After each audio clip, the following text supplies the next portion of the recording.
Rando dukomeze kwa Mohamed Salah. Liverpool nimugoroba batsinda kipe yitwa Frankfurt 5-1. Mohamed Salah atari yatanguye mu kibuga, yaje kuba yinjira mu kibuga ku munota 74, ariko birangira agomba umugabo witwa Cody Gakpo, ariko birangira no mudatanga itsinzo na umugabo witwa Mohamed Salah abonye mu izamu kwa Frankfurt. Nkino zitanu dafire Salah yataze gitsinda muri equipe ya Liverpool. Mohamed Salah Gali, kapiteni w'abafarao, kapiteni mwiza cyane, umukinyi mwiza w'ibihe byinshi kwa Liverpool, umukinyi mwiza mu gihugu cy'Ubwongereza mu myaka myinshi irenganye, umukinyi mwiza ku mugabane wa Afrika akini Burayi, umukinyi umwe akini Burayi ku mugabane w'umunyafrika, umukinyi ari komple muri rusangi, mugabo atari renga ricaka. Ntari renga ricaka. Umugabo yitwa Mohamed Salah kwa Liverpool ibintu bitanguye kuzamba, bitanguye gufata iyindi ntera. Mba mbona jewe no munsi no muvuga sinda muheze Mohamed Salah niyo ndiko ndavuga ivyarenganye vyiwe. Mugabo no munsi aho tugeze komsi tujana nibigezweho no munsi tutaraba inyuma muri football. Mohamed Salah now it's time kugira ngo kwa Liverpool amubwire ngo ruhuka warakoze. Mazina yitwa Mohamed Salah Hamed Mahlous Gari. Nico gihe iki nico gihe ciza, imyaka 33, Romero pretty proche de la terrain Hazard, metero 175, aho hantu uri mugufi cyane, ni biro 71. Mohamed Salah numwe mu bakinyi jewe no banarabonesheje amaso akinira Liverpool, nkumva ngo ndabaye satisfait n'ivyo Mohamed Salah yatanze, malgré l'égoïsme canke kwigungira ko ibi nivyo vy'abataka bakunda gutsinda. Yinjiye muri Liverpool sezo ya 2017-2018 avuye muri Roma. Ko bundi Mohamed Salah yatanguye gukina nk'uwabigize umwuga mu mwaka wa 2009-2010. Mbantu b'Imana bino biharuro ku munyafrika birateye ubwoba.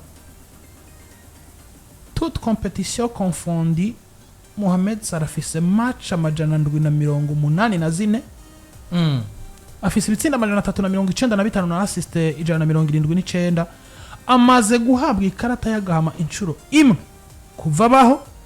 Liverpool amaze kuyikinira inkino amajana 413, ayitsindira ibitsinda amajana 248, atanga assist 114, ari kumwe na club yitwa Liverpool. Ibi binyereka ngo uno munsi Mohamed Salah no mukinyi w'icitegererezo muri Liverpool. Saison imwe 2 3 4 yewe kwa Liverpool rahabaye. Uno munsi ari muri saison yiwigira 9 muri equipe yitwa Liverpool.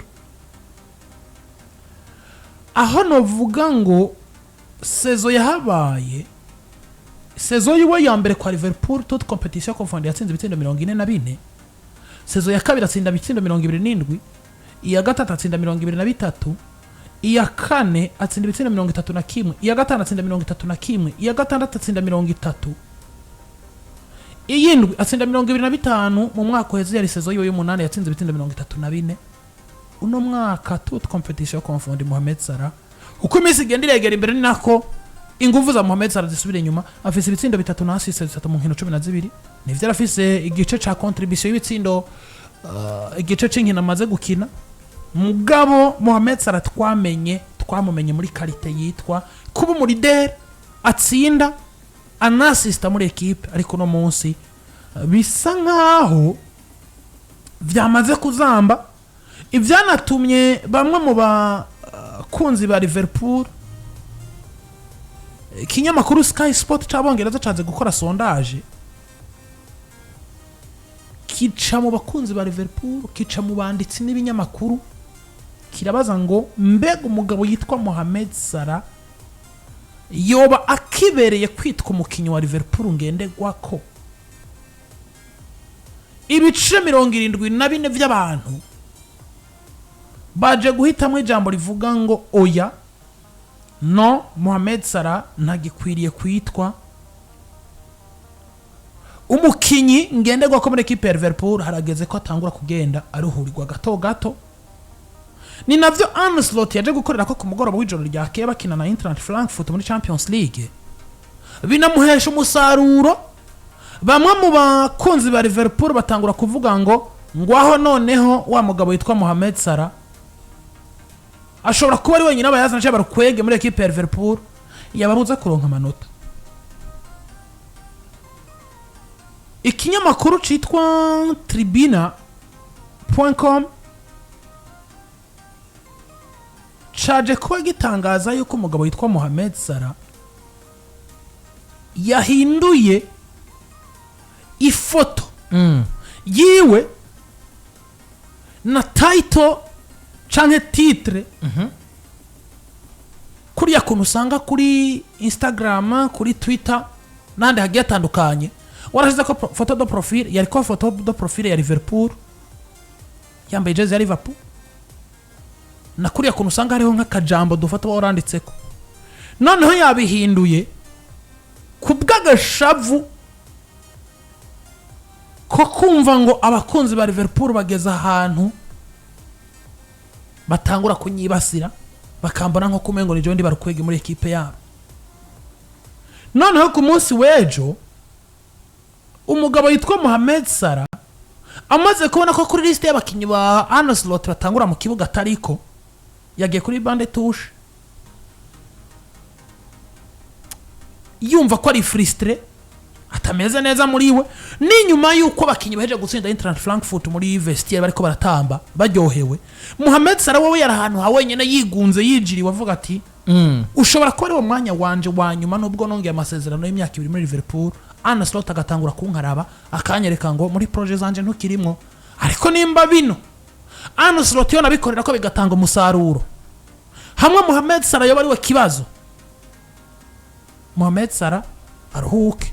Nta mukunzi wa Liverpool mwazo kwidogera Mohamed Salah yarakoze ivyari bikwiye yarabikoze. Uno munsi haratakaye bagabo nka ba Roberto Firmino, haragiye ba Sadio Mane, haragiye ba Jordan Henderson, haragiye umukinyi nk'uyu yarafise kene kibanza muri projet no gusohora brusquement mu buryo bunyarutse cyangwa suko musora brusquement yarawo gutegura gahoro ubugene busoke ndetse no gutegura kuko nemeza ko aracakwiriye umusubirizi muri equipe. Yes, aracakwiriye umusubirizi muri equipe ya Liverpool. Kandi kuno suko musora brusquement kuko yabamusoye brusquement bamwirukana. Mugabo no muzi waronse umwanya wo gukina, mugabo umwanya waronse nuri kuvyaza umusaruro nko abimenyereje abantu. Hari umuntu nakunze kare turiko turavuga ku gijanye n'umugabo witwa Thibaut Courtois, aravuga ngo uko Courtois mu mutaka cyangwa mu mushimagiza ni nakwe jo mu vyuka mwamwanse mu gihe yoba yakoze bitandukanye n'ivyo mwifuza mu muntu. Mohamed Salah rero kwa Liverpool ntasowe ntari ko agomba gusohwa brusquement kuko no ntarasohoka arashara mu kinyo Liverpool kandi titirere. Mugabo Mohamed Salah hageze hano tangura kumenya ngo Liverpool si tongo ry'umuntu, Liverpool si umugabane wa Mohamed Salah. Kuko uno munsi frustration z'abantu benshi zihagaze ku gitsindo yahushije umunsi bakina na Manchester United ku munsi wa gatandatu 1-1 umugabo witwa Sen Lamens muri Angre Ferme umupira utera Hanze. Niho hano havuye agashavuka abakunzi ba Liverpool, hanavuye no umugabo witwa Jamie Carragher akavuga ngo ubu ni wo mwanya mwiza wo kumugabo witwa Arne atangura kumenya ngo harakenewe rotation, Mohamed Salah karuhuka. Ibi rero benyereka ngo si yo bari we kibazo Arne Travis abakinyi gutereka Federico Chiesa ku nimero 2 nta musaruro atazotanga kuko jewe nuko ndiko ndaramukinya kiningino 12 afite ibitsindo bitatu yitwa Mohamed Salah. Ubwo gwe ntigwasubiye inyuma ahubwo gwarahetse. Uno munsi twagera hano buri munsi Mohamed Salah ageze nko mu bitsindo 8-9, ukabona musa ibitsindo bitatu inyuma y'abantu Antoine Semenyo, inyuma y'abantu benshi muri Premier League bafite ibitsindo byinshi. Muri UEFA Champions League Mohamed Salah nta gitsinda afise. Ubwo rero